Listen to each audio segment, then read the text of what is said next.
Occhio!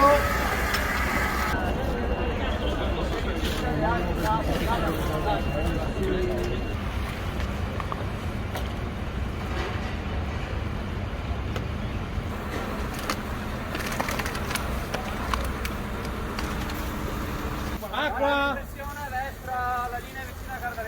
Abbiamo sollevato il mezzo per avere la matematica certezza che non ci fossero altri corpi, altre persone sotto l'autobus che, come avete visto, insomma, si è capovolto, insomma, testa in giù.